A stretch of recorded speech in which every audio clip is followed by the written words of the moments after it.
Hi friends, ನಾನಿವತ್ತು ಒಳ್ಳೆ recipe ತಂದಿದ್ದೀನಿ. ನಿಮಗೆ ಚಪಾತಿ ಪೂರಿಗೆಲ್ಲವ ಏನು ಮಾಡಬೇಕು ಅನ್ನೋರು ಈಸಿಯಾಗಿ ಮಾಡ್ಕೊಬೋದು. ನೋಡಿ, ಕಡಲೆಕಾಳನ್ನ ನೆನೆಸಿ ಇಟ್ಕೊಂಡಿರೋ ಕಡಲೆಕಾಳು, ಚಿಕ್ಕದಾಗಿ ಬೀನ್ಸನ್ನು ಕಟ್ ಮಾಡಿ ಇಟ್ಕೊಂಡಿದ್ದೀನಿ. ಇದ್ರ ಜೊತೆಗೆ ನಿಮಗೆ ಆಲೂಗಡ್ಡೆನ ಹಾಕಬೇಕು ಅಂತ ಅನಿಸಿದ್ರೆ ಹಾಕೋಬೋದು.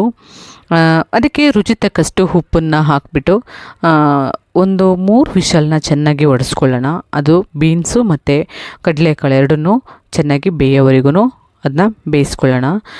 ನೀವು ಈ ಥರ ಮಾಡಿಕೊಂಡು ಅದಾದಮೇಲೆ ನಾನು ಆ ಬೇಯಕ್ಕೆ ಹಾಕ್ಬಿಟ್ಟು ಈ ಕಡೆ ಒಂದು ಚಿಕ್ಕ ಬಾಣಲಿನ ಇಟ್ಕೊಂಡು ಅದಕ್ಕೆ ಸ್ವಲ್ಪ ಎಣ್ಣೆನ ಬಾಣಲಿಗೆ ಎಣ್ಣೆ ಹಾಕ್ಕೊಂಡು ಆದಮೇಲೆ ಸ್ಪೈಸಿ ಐಟಮ್ಸನ್ನು ಹಾಕ್ಕೊಳ್ಳೋಣ. ಚಕ್ಕೆ ಮತ್ತು ಮರಾಠ ಮಗ್ಗು ಎಲ್ಲನೂ ಹಾಕ್ಕೊಂಡು ಶುಂಠಿ ಬೆಳ್ಳುಳ್ಳಿನ ಹಾಕ್ಕೊಂಡು ಚೆನ್ನಾಗಿ ಫ್ರೈ ಮಾಡ್ಕೊಳ್ಳೋಣ.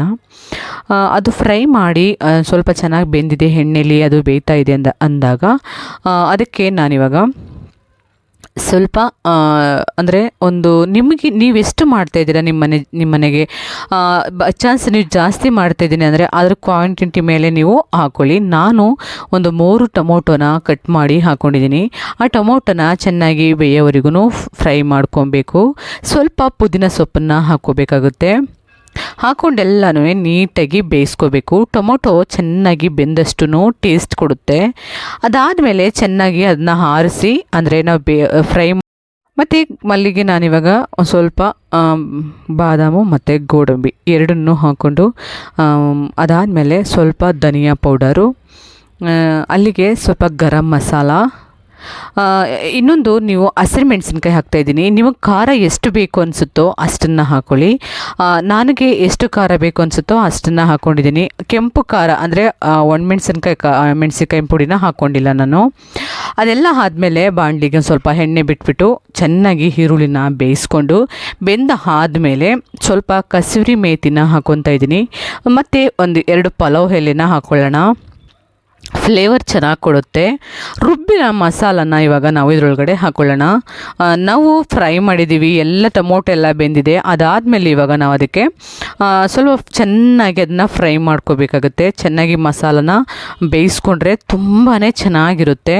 ಅದಾದಮೇಲೆ ನಾವು ಈಗ ಇದಕ್ಕೆ ಬೇಯಿಸಿ ಇಟ್ಕೊಂಡಿರೋ ಕಡಲೆಕಾಳು, ಬೀನ್ಸು ಇಷ್ಟನ್ನು ಹಾಕೋಬೇಕಾಗುತ್ತೆ. ಹಾಕ್ಕೊಂಡು ಚೆನ್ನಾಗಿ ಮಿಕ್ಸ್ ಮಾಡಿಬಿಟ್ಟು ಅದನ್ನ ಕುದಿಸ್ಕೊಳ್ಳೋಣ. ತುಂಬಾ ಟೇಸ್ಟಿಯಾಗಿರುತ್ತೆ, ತುಂಬ ಚೆನ್ನಾಗಿರುತ್ತೆ. ನೀವು ಈ ಥರ ಮಾಡ್ಕೊಳ್ಳಿ. ನಾವು ಕಾಳಿಗೆ ಮತ್ತು ಉಪ್ಪು ಹಾಕಿದ್ದೀವಿ ಅಲ್ವಾ, ಅದಕ್ಕೆ ಇದಕ್ಕೊಂದು ಸ್ವಲ್ಪ ಹಾಕ್ಕೊಳ್ಳಿ, ಜಾಸ್ತಿ ಹಾಕೋಕ್ಕೆ ಹೋಗಬೇಡಿ. ಹಾಕ್ಕೊಂಬಿಟ್ಟು ಚೆನ್ನಾಗಿ ಅದನ್ನು ಕುದಿಸ್ಕೋಬೇಕಾಗುತ್ತೆ. ನಿಮಗೆ ಹುಳಿ ಉಪ್ಪು ಖಾರ ಎಲ್ಲ ಕರೆಕ್ಟಾಗಿದೆಯಾ ಅಂತ ಒಂದು ಸಲ ಚೆಕ್ ಮಾಡಿಕೊಂಡು ನೋಡಿಬಿಟ್ಟು ಅದನ್ನು ಸ್ವಲ್ಪ ಹೊತ್ತು ಕುದಿಸ್ಕೋಬೇಕು. ಅದಾದಮೇಲೆ ನಾನಿವತ್ತು ಈ ಥರ ನಾವು ಬೇಯಿಸ್ಕೊಂಡು ಪೂರಿ ಜೊತೆಗೆ ಗ್ರೇವಿನ ಹಾಕ್ಕೊಂಡು ತಿಂದರೆ ತುಂಬಾ ಚೆನ್ನಾಗಿರುತ್ತೆ. ನೀವೊಂದು ಸಲ ಟ್ರೈ ಮಾಡಿ ನೋಡಿ, ನಿಮಗೂ ಇಷ್ಟ ಹಾಗೆ ಆಗುತ್ತೆ.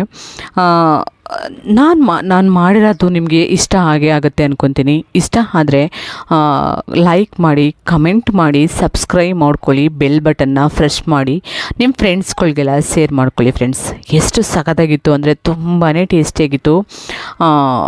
ಈಗ ನೋಡ್ತಾಯಿದ್ರು ಇನ್ನೊಂದು ಸಲ ಅದೇ ಥರ ಟ್ರೈ ಮಾಡಬೇಕು ಅನ್ನೋಷ್ಟು ಇಷ್ಟ ಆಗ್ತಾಯಿದೆ, ಅಷ್ಟು ಚೆನ್ನಾಗಿತ್ತು. ಫ್ರೆಂಡ್ಸ್, ನೀವು ಈ ಥರ ಮಾಡ್ಕೊಳ್ಳಿ, ತುಂಬ ಚೆನ್ನಾಗಿರುತ್ತೆ. ಓಕೆ ಫ್ರೆಂಡ್ಸ್, ಬಾಯ್.